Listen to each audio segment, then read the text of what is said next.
Hey friends, welcome to this week's American Mussar Community Gathering. This is going to be our third week exploring the soul trait of truth, and it may not be our last week because there is a lot to cover, and these have been just really incredibly deep and generative conversations. We'll begin the way we always do with a short meditation. So I invite you to relax and close your eyes and take in a deep breath through the nose and hold, and exhale through the mouth and hold. And again, inhale through the nose and hold, and exhale through the mouth and hold. And as thoughts come into your head, just observe them and let them pass, like watching a car move past on the road. Now is not the time for solving problems. Right now, all you need to do is inhale through the nose and hold, and exhale through the mouth and hold. And on your next inhale, say to yourself, Shema. And on the exhale, listen. Shema, listen. In Shema, we're listening deeply, without judgment, without offering advice. In Shema, we are listening with an open heart. Shema, listen. And when you're ready, you may open your eyes.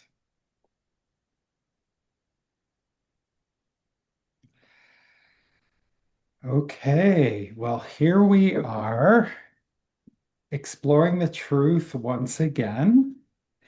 And we'll just start kind of the way we started last week. This is our third week of truth. How did truth show up for you in this last week? Or if you haven't been here in a couple of weeks, you could talk about another Musar challenge that came up. Who would like to begin?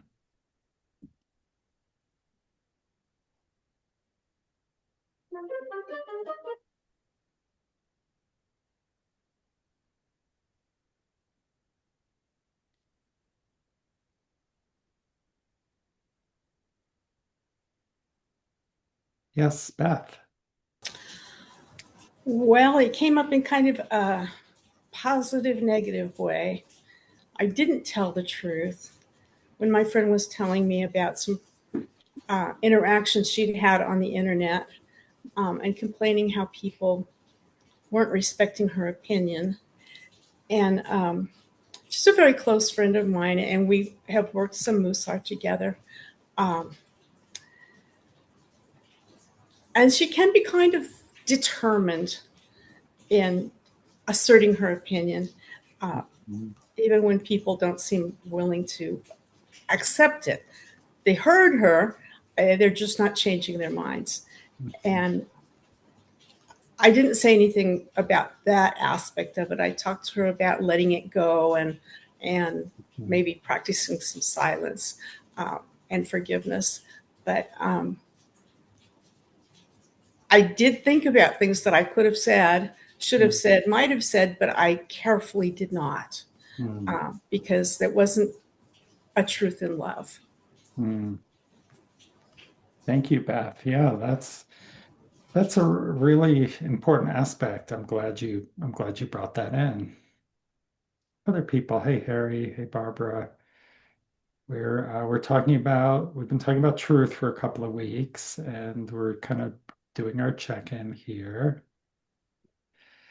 I know if you try to practice, I know for me, as I shared in the email today, I had talked about how I wasn't telling my whole truth to the person who cuts my hair, that I like it shorter than she had cut it last time. So I just go to like great clips. I don't go, I know my haircut is very fancy and you know, but so this time I'm like, okay, even though I kind of wasn't in the mood, I was just like, a little bit shorter. So she cut it quarter inch shorter, and I am happier. Yes, Sue. Yeah, I read your email, and the funny thing was I got my hair cut today too. Ah, And yeah, I don't know if you can tell, but so she always asks me, and I explained to her this time because I always say it's fine, whatever. I said, well, it's okay in the back, but in the front, I would like it a little shorter. And so yeah, I mean, it wasn't hard to do, and um, so I think that was a success.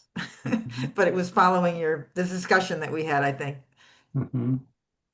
And I mean, we had talked about, why is it hard to kind of do that? And how was the reaction? Was this person uh, upset, devastated, No, or fine. professional? Yeah, just professional about it. Hmm. Yeah, great. Good job.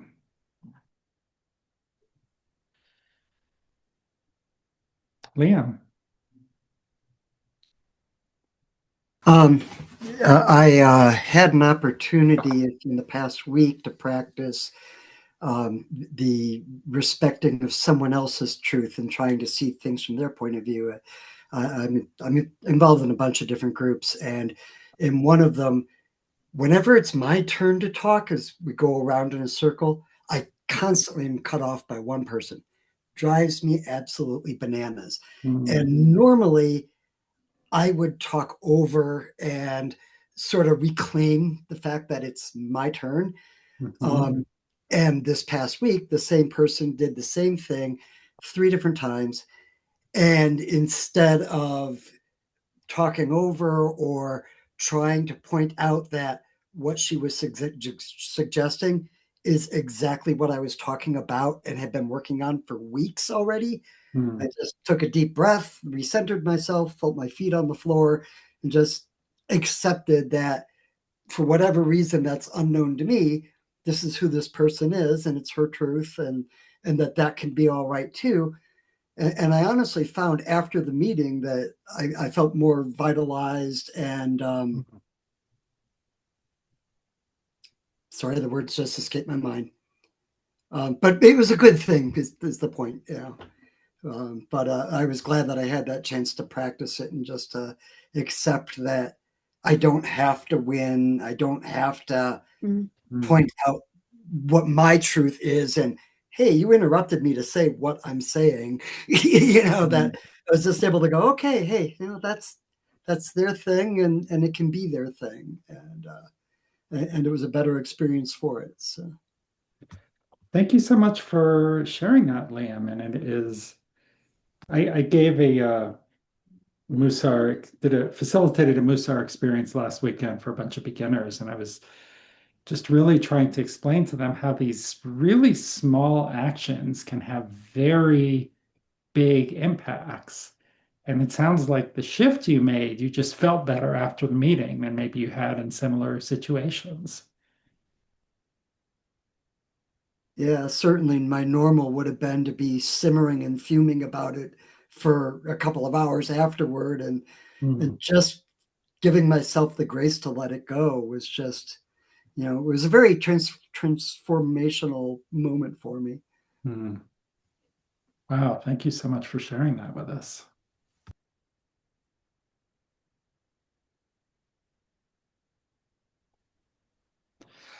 Yes, um, Aileen, if you can remember to unmute, please. Yeah. Um, I guess all I'd have to say is I feel like I'm holding my own truth a little bit more lightly. Hmm. Um, I'm a person that really enjoys Hmm. having an opinion and having a perspective and being right. And what I've learned, I think, particularly with my husband, but that it helps that I hold my truth a lot more lightly. Hmm. And it's not to be wishy-washy or anything like that, but it's just come to me that maybe my truth isn't absolute after all. Hmm. So trying to just hold it in a conversation more lightly. Yeah, I sort of thank you so much for sharing that. And I kind of just have a visual where it's like I'm holding my truth and I gotta be Hmm. right, as opposed to like just holding it more lightly Yeah. is a totally different energy. And it's also a reminder that so much of Musar is relational. How do we stay in relation with people with whom we disagree, or how do we just have smoother relations with just the people, whether we may or may not agree with them? And so that's a very, very a profound practice. So thank you for sharing that, Bonnie. So, I'm not sure this is truth as opposed to opinion. I have had a very hard time keeping my mouth shut when my adult kids, I'm seeing people laugh now, when adult kids share something with me. I learned the hard way recently that they're not necessarily asking my opinion, nor do they want my opinion. They just want to tell me what's going on. Hmm. And it was really very evident about a week and a half ago when my son was on the phone. He has three kids, 16, 14, and 7. And so he was talking about the 7-year-old, and I started to say something, and he said, I didn't ask your opinion. And Hmm. I said, you are right. Hmm. So I don't know if other parents, I mean, I have 4 adult kids, I've got 3 daughter son-in-laws, I've got 8 grandkids. I don't think I would have wanted my parents' an opinion at that age that they are. And Hmm. they didn't give it to me. But so I think the truth is shutting my mouth Hmm. and saying, are you asking me my opinion? Yeah. Thank you, Bonnie. And that reminds me of I got an email from someone and they were like, they didn't put it this way, but what it amounted to was there, and I had a conversation with someone about this as well. Like part of their values was sharing their truth with everyone. Or like, there's one thing to like have your truth. There's another thing is, someone used the phrase, I need to win, I need to argue, I need to make sure that everybody knows my truth. And that's probably a different soul trait. Um, it most certainly is. It's related to silence and humility and honoring others. But there's just a certain piece where it's like, do I need to share my truth? And I know you have an acronym around this, Bonnie, which if you could share with us, Um, thinking, wait, it's wait, why am I talking?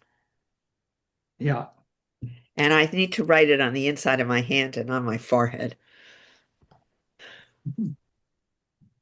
thank you, Michael, and then Pete.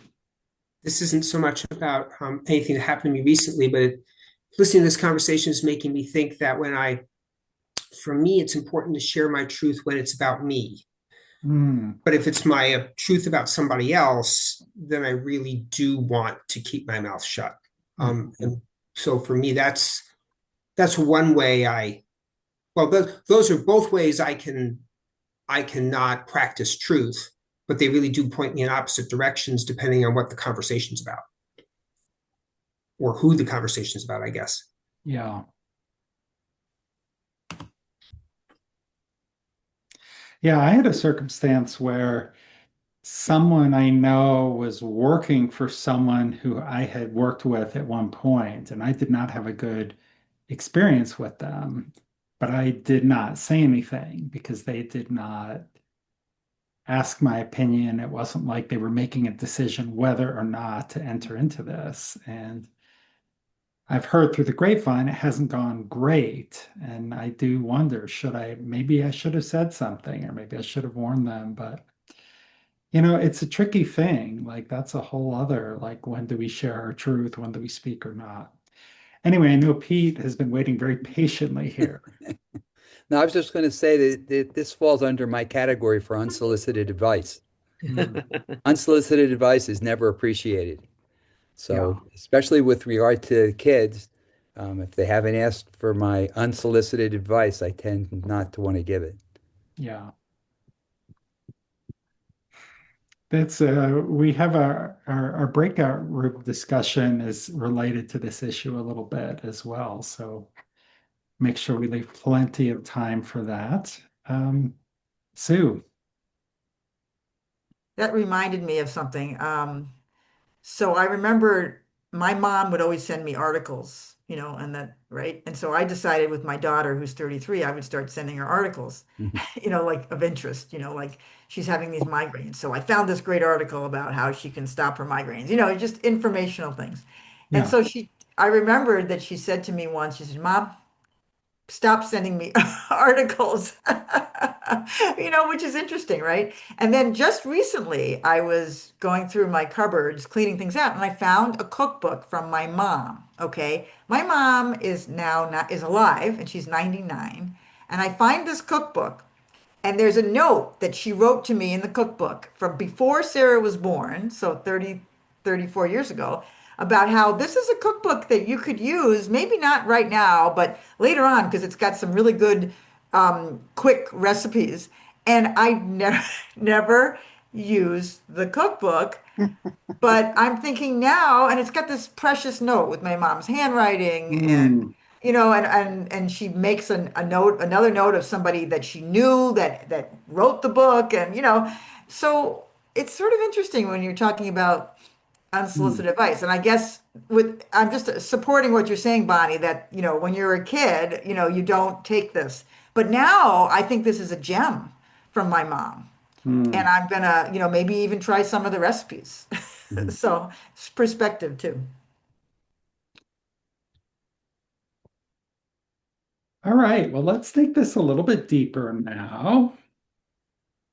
The wisdom of the community has been strong today. Um, Last week we talked a bit about the conflict between the evil inclination and the good inclination, and we were all pretty aligned that it's really not an evil and good in terms of morality thing. It's more impulse, impulses, selfish impulses, cooperative impulses. So I thought this tied nicely into uh, a concept that I came across. Sort of three reasons why we are untruthful. I know this was in the chapter as well.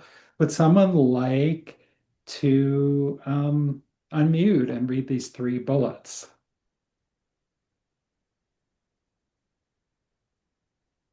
I will, Bonnie.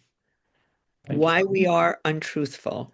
Pursuit of permissible pleasures, pursuit of forbidden pleasures, fear of consequences. Great, thank you. Okay, so first let's talk about that. What's the difference between pursuit of permissible or unpermissible pleasures?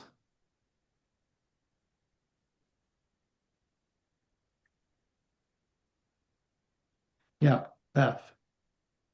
Well, permissible pleasure would be something that is allowed. For me, I'm a vegetarian, so I'm a pescatarian. Okay, so any vegetables, fruits, or fish, go for it. But I also keep kosher, so a non-permissible pleasure would be BLT. I want a bacon sandwich. Mhm. So that's a non-permissible pleasure, but if you had, maybe you wouldn't want to tell your friends that you were eating kosher beef, which is permitted, but Right. it might be embarrassing or it might just be. Yeah, you make such a big deal out of only eating fish. Oh, yeah, yeah. So you're not real. You're not truthful. Um, I, a more explicit example that came to mind was watching a G or a PG rated movie, and a non permissible would be watching an X rated movie. Hmm. Yeah, that could be another way to think about it, Bonnie. I think boast, where you say something, someone will say to you, "Have you been traveling lately?" And I traveled for like 2.5 months. It can sound like boasting. Hmm. And so while it's permissible because they asked, you don't have to give them all the details. Yeah. Yeah, no, that's a great example. It's like people don't need to go, I need to know I'm going to a resort. I'm just going on vacation. There's nothing wrong with going to a resort, but maybe it's just, the person you're talking to doesn't have that kind of money. And so it's like, yeah, you know, it's just a vacation. So now how does this tie into this concept of kind of the selfish impulses versus the collaborative impulses? Um, you know, uh, I think about, well, I'm going to a resort. I'm saying I'm just going away. Now, if I'm going to a resort with my mistress, you know, that's that's a non-permissible pleasure. Going to someone who's not my romantic partner, and I'm going in secret. So maybe it's my lustful urges, and I don't want to ruin my marriage. So I'm just going to keep that. I'm just going to be untruthful about that. As opposed to the So where does maybe this connection won't work, but I think it might. So where does this kind of good versus evil inclination conflict come in when it comes to decisions to be untruthful? Yes, Nico. I think there's a question of morality and exterior judgment that come into play Hmm. because permissible or not permissible can be by yourself. Like you were saying, being vegetarian, I'm vegan, same thing. I wouldn't eat beef or that kind of thing, but if there's a little bit of egg in something, I'm not gonna make a huge deal about it, but I wouldn't call that being untruthful. That's um, arrangements, let's say. But there's a question of, yeah, I would say judgment, morality, and principles. Mhm. Thank you. All right. Well, for a few weeks, this came up in the very first week when I think Susan brought up, the part in the chapter about the 9 types of liars. And I wanted to spend some time on that as a group, just kind of looking at these and seeing, what might we learn, if anything. Um, it's pretty clear this is not a complete or comprehensive list. We might come up with new categories today. And when I read it over, I think there's interesting things to be learned. So maybe we can start with the first 3. Would someone please unmute and read the first 3 out loud? I can do it. Okay. Outright liars who are completely untrustworthy. That's number one. Number two, a con artist, that is, one who pretends to be a friend in order to take advantage.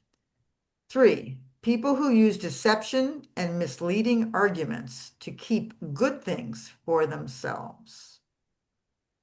Okay. So what do these first 3 have in common?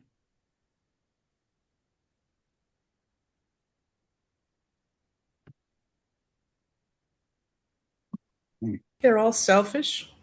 Yeah. Yeah. And malignant. Hmm. There's an intentional desire to deceive for personal gain. Yeah. Yeah.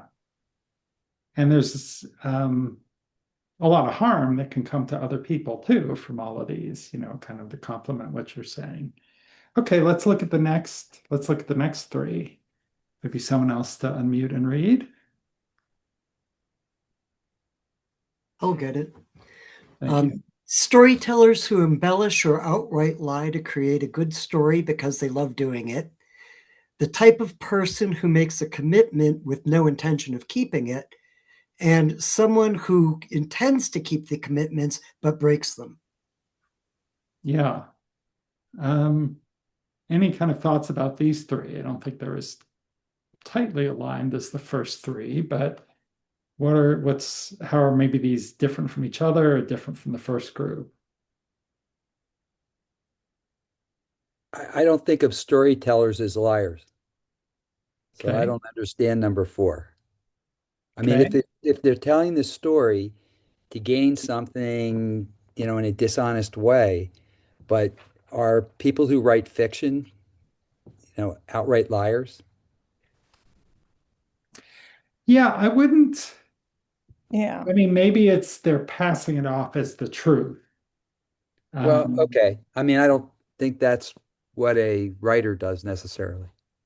yeah, yeah. I mean, this is a translation from whatever language this was originally written in, probably Judeo, probably I don't know what language it was originally written in, but but I would agree, a fiction writer.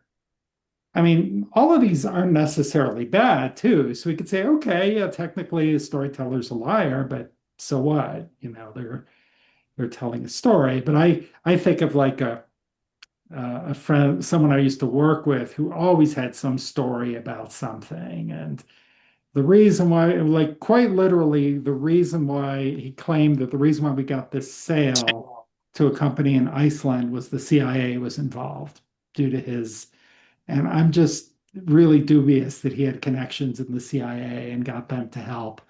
So, it was a good story, but, it was like, okay, whatever.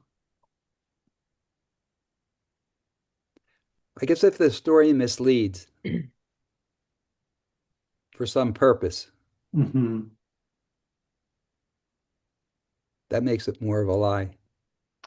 This story brings positive attention to the storyteller, Yes. and which makes the storyteller happy. I mean, I have no problem with people who embellish stories. I mean, a lot of times people say, yeah, I'm just kind of, embellishing this a little, but this is the story. A fiction writer, I think, is totally irrelevant because you know that the fiction Mhm. writer is writing fiction. I mean, they're telling you that. You're reading a novel. Yeah. Yeah. Okay, Liam, I see your hand. Yeah, it seems to me like these three categories have a lot to do with intention. Indeed, two of them mention the word. But I'm having a little bit of a difficulty seeing number six as a lie, because I do think that there's a lot of intention in honesty and truth. But how is it a lie if you're intending to do it? I mean, it doesn't say why the person breaks it. And the only way I could really see it being considered a lie is if it was done with some kind of dishonest intention, that as an example, like if I keep saying, oh, I'm going to do it, and I have no intention, okay, fine. That's number five. But number six, I mean, I don't know. I just don't see that necessarily as being a lie. A, I a mean, person it's who not good, but is it a lie? a person who breaks commitments, though, violates trust. Yeah, Susan. yeah, I was thinking all of these are interpersonal and can easily be a one-on-one thing. But when Mhm. we get to someone who intends to keep commitments but breaks them, that's also lying to oneself. Like, Mm. why am I doing this over and over again? In what way am I being dishonest with myself about my intentions, my desires, or my abilities that I'm making these commitments that I don't keep? Yeah, like maybe I think that's a good thing to bring in, maybe it's about self-deception. We have David and then Beth. I think maybe the problem I'm having with this is that of the word breaks. Um, I don't think somebody's lying who intends to keep commitments, but fails in fulfilling them is necessarily lying. But the word break seems to be I make a commitment and then I purposely don't keep it. And in that case, I can see that as a form of lying. Mhm. Okay, thank you, David. Beth. Yeah, I agree with David. I would see number 5 as lying if a person makes a commitment and really has no intention of keeping it. Yeah. The person who makes a commitment but breaks it occasionally, I think, things happen. If they're not known for always breaking their commitment, then I wouldn't call it a lie. I'd call it, life happens. Hmm. Thank you, Beth. Michael. I'm struck by what Susan said. I'm grateful that she brought that up because it makes me think about people who are notoriously overextended, and I would sometimes put Mhm. myself in this category and yet can't seem to figure out how to say no, even though they know that they're not going to. And it wouldn't even, to me, I'm reading this sentence, even thinking about, am I able to do the best job I can do, or am I going to put this as something like a thing I'm going to check off and do not very well? So I'm reading this sentence and thinking that the lying is internal, being honest with myself about what I Mhm. can actually do and setting some serious boundaries. Hmm. Thank you, Michael. Barbara. I'm thinking that the second group of 3 are all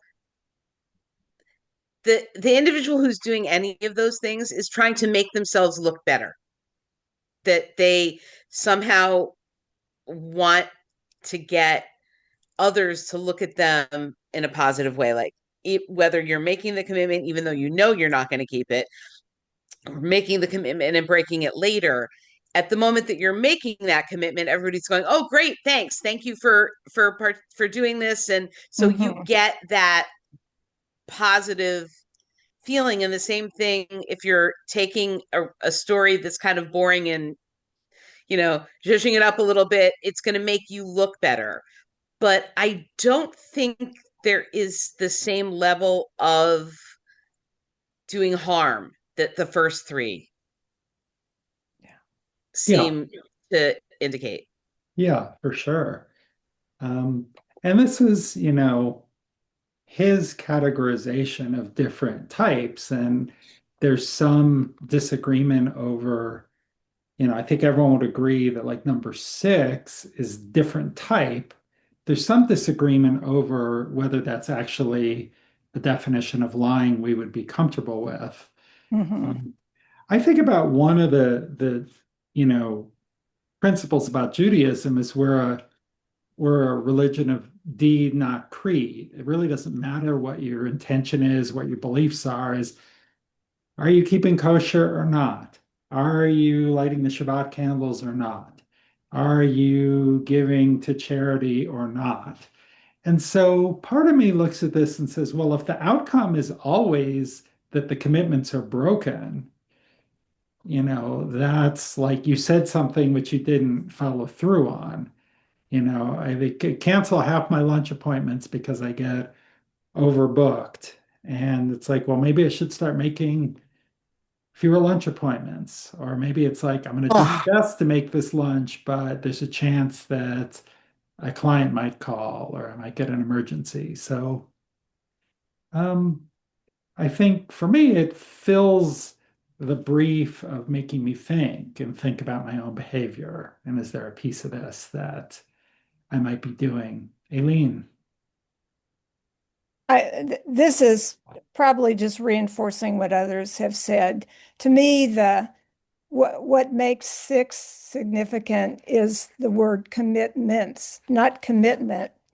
If I make a commitment and break one commitment, yeah, life happens. But if I'm a person who intends to keep commitments but breaks them, so I think the fact that it's plural puts it in the more serious category. Thank you, Elaine.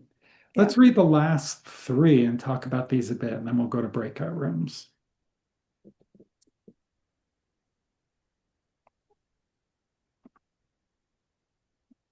I'll read it. Thank you. 7, a person who deceives others into thinking he has been helpful when, in fact, he hasn't been. 8, someone who claims virtues that she does not possess. Finally, 9, someone who changes things around when it suits them, more for satisfaction than to either achieve gain or cause harm. Okay. All right. So, what are you noticing about these last 3, and what do they kind of bring up for you?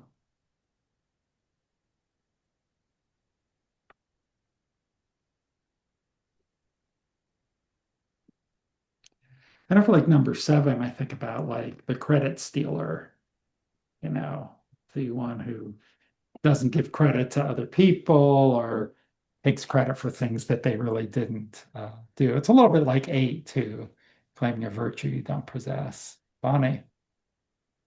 The problem I had with 7 is that maybe the person really does think that they're being helpful, but the rest of us think, no way. But this person may have warped thinking, and that goes to 8 and 9, which is something is going on with their thinking process. Yeah. And there may be more things than just that for that person. Mm-hmm. Yeah. I'm not saying you give them that you let it slide, but Sure. 7 is I'm uncomfortable with 7. Mm-hmm. Thank you, Bonnie. Liam. Sorry about that. I see a lot of ego involvement in these 3, but which is actually why I'd raised my hand to say it. But listening to Bonnie, I think you had a really, really good point. Um, how much of a point is being self-deluded? I mean, certainly you're lying to yourself and others without a necessary intent to do so. But it does seem that there's a lot of delusion involved in these as well. Yeah. Yeah. Um,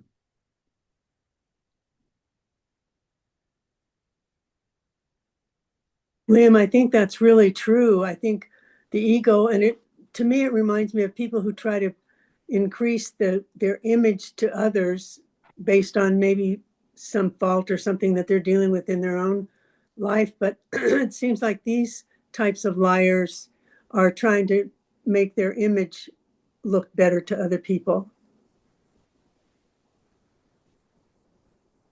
Thank you, Joyce. Bonnie. I think that you're talking about a narcissistic personality. Bingo. It just wrapped.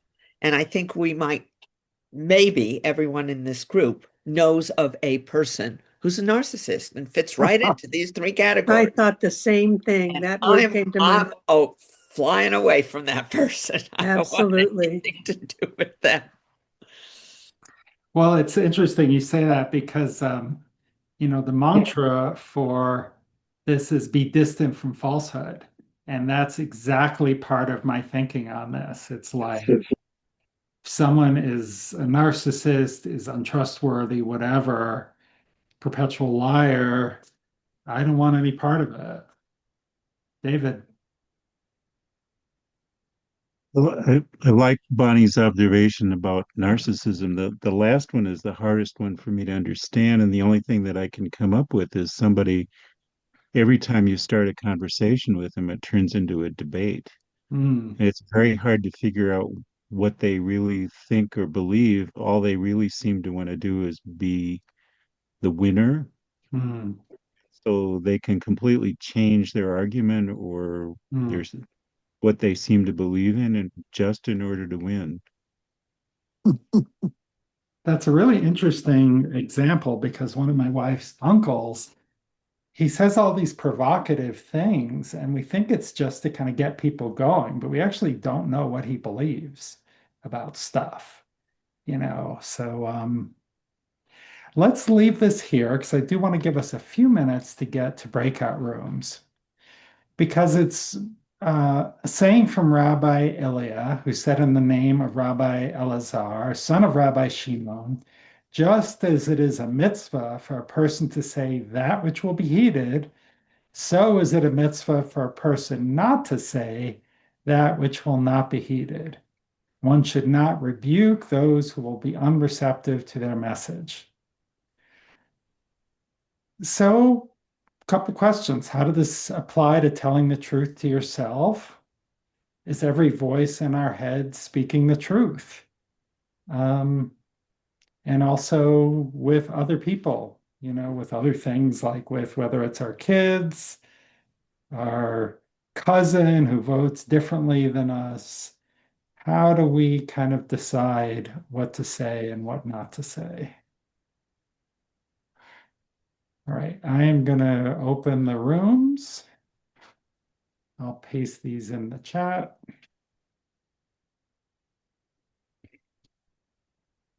It'll probably be a short session today.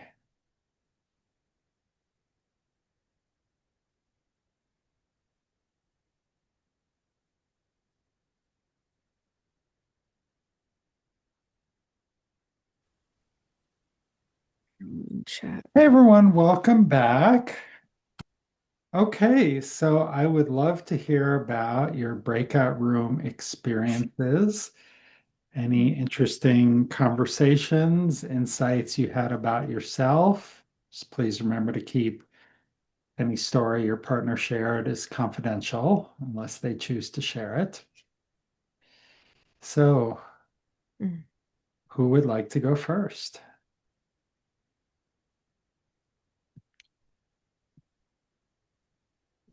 Well, okay. Thank you, Susan. I will thank Carolyn, who is helping me work out something snarly.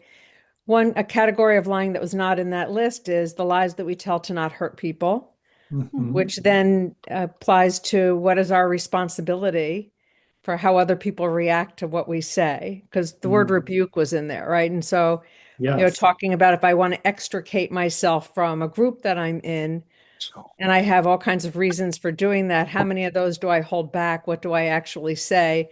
How do I leave gracefully? How do you not hurt other people's feelings?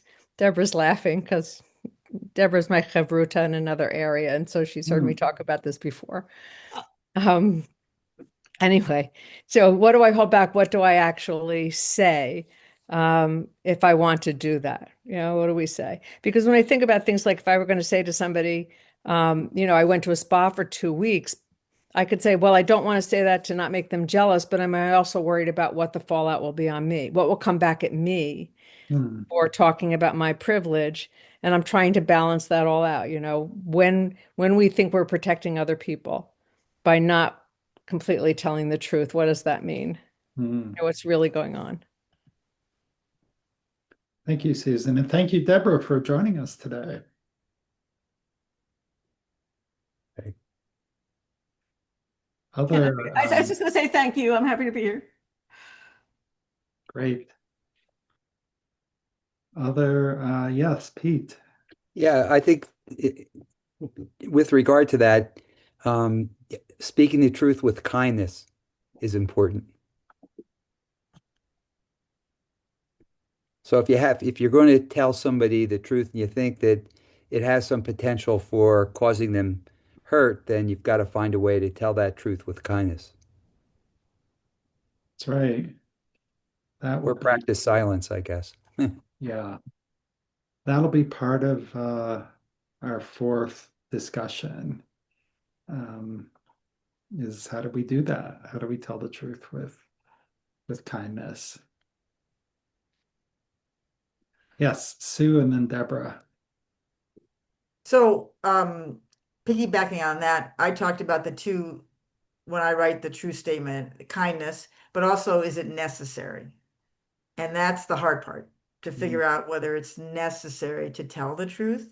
And we also in our group had a really good conversation about, how does this apply to telling the truth to yourself?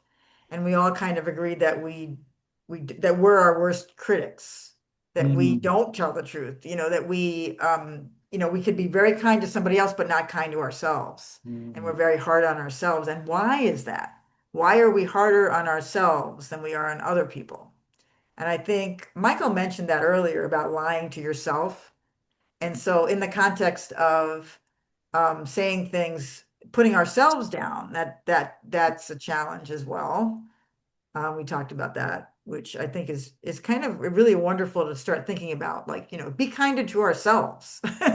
It's sort of like, you put the mask on first, and then you help the other person. Well, first, before you can be kind to other people, be kind to ourselves.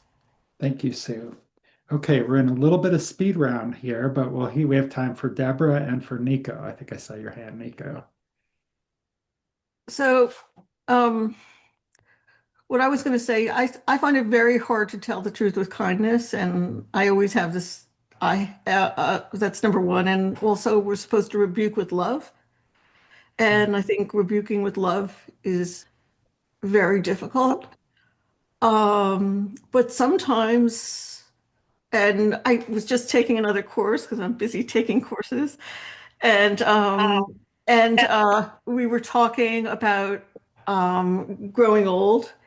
And one of the things that's come up is, friendships and either fertilizing your friendships or pruning your friendships. Mm, And again, it's like I find it almost impossible to think about how I can prune this friendship that I really need to prune because I don't want to hurt this person's feelings, but yet I don't want to be friends anymore. So I don't know what that says about me, but it's not good. It's just really hard to figure out how to do it. yeah, yeah. I mean, I think what you're describing is one of the hardest and most painful situations to find ourselves in. So thank you. Okay, Nico, we're going to give you the last word today. Well, my last word will be thank you, everyone. I was just taking my earphones off and not raising my hands. So, and that's the truth. Okay. Well, friends, let's close our eyes and do a very quick meditation to close our sacred space. Just a leisurely breath in and a leisurely breath out.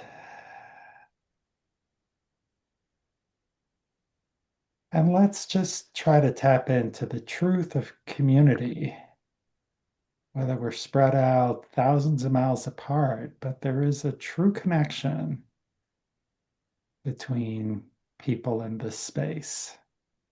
And whether you've been coming here for a while, it may feel stronger to you. And if today was your first time, I hope you got a glimpse of it. And now we just feel grateful to those on the journey with us today. And when you're ready, you may open your eyes.